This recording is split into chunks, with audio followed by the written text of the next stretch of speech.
The people of Gaza who are still alive. As I say, more than 11,000 people dead, reported dead, 4,000 children. I just want to pull up on the screen. Hamas's numbers. You say Hamas's numbers. I should point out, just pull up on the screen, in the last two major Gaza conflicts, 2009 and 2014, the Israeli military's death tolls matched Hamas's health ministry death toll. So, and the UN human rights groups all agree that those numbers are credible. But look, your wider point is true. Can I challenge that? Will you allow me to challenge that, please? Can I just challenge that? I'd like to challenge that. I'll try to be as brief as you are, sir.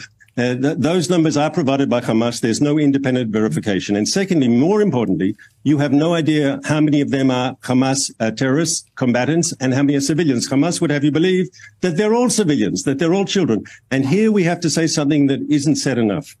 Hamas, until now, we're destroying their military machine, and with that, we're eroding their control. But up until now, they've been in control of the Gaza Strip. And as a result, they control all the images coming out of Gaza. Have you seen one picture of a single dead Hamas terrorist in the fighting in Gaza? Not one. Is that by accident, or is that because Hamas can control the information? You asked me a question and you Gaza. said you would be brief. I haven't, you're right, but I have seen lots of children with my own lying eyes being pulled from the rubble. Because they're the pictures Hamas wants you to see. Exactly and also my point, because they're dead, they're the pictures also Hamas wants. But they're also people that your government has killed. You accept that, right? You've killed children, or do you deny that? No, I do not. I do not. I do not. First of all, you don't know how those people died, those children. Oh, wow. First of all, we don't want to see a single child killed. Okay, here's my question for you, Mark. You say, I agree with you. I agree with you. We shouldn't blindly believe anything Hamas says. But why should we believe what your government says either? Your military spokesman on Monday pointed to an Arabic document in the basement of a Gaza hospital and claimed it was a Guardian list on which every terrorist writes his name. But that was false. It was just a calendar with the days of the week on it. Your colleague in the Prime Minister's office, Ophir Gendelman, posted behind-the-scenes footage from a Lebanese short film and claimed it was Palestinians in Gaza faking their own injuries. That tweet is still up a week later. That is endless disinformation from your government, is it not? I disagree, and I think on the important issues, look, I'll give you an example, Mehdi. Originally, we estimated... No, I'm answering your question. Allow me to answer your question. I'm answering your question directly, if you'll allow me.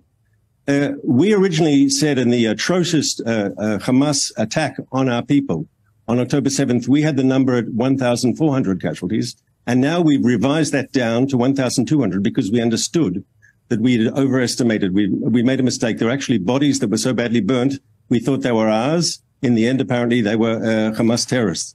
When we make a mistake, we admit it.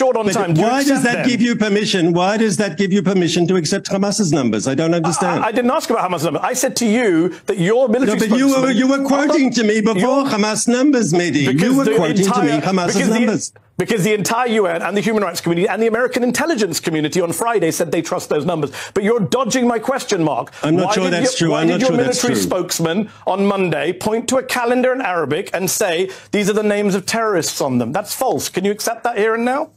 I'm not aware of the incident. Let's put up the image. We have the image. You have no comment. I don't read Arabic. It doesn't help me.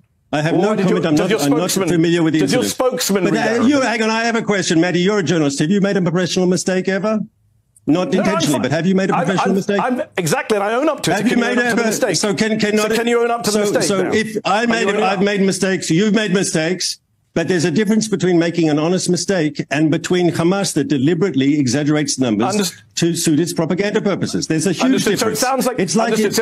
So hold on. You said propaganda. Can we just deal with your colleague Ophir Gendelman's tweet? It's still up 7 days later. Why has it not come down? It's a Lebanese short film. We can put it on screen. It's not Palestinians faking their own injuries. Can we own up to that mistake and take that down? Is that not propaganda?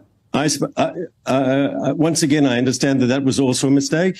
And so why is it still up 7 days later? I'll speak to Ophir about it if you like. I'll speak to Ophir about it if you like. He's a friend of mine and a colleague. I quite like him. He's a good man.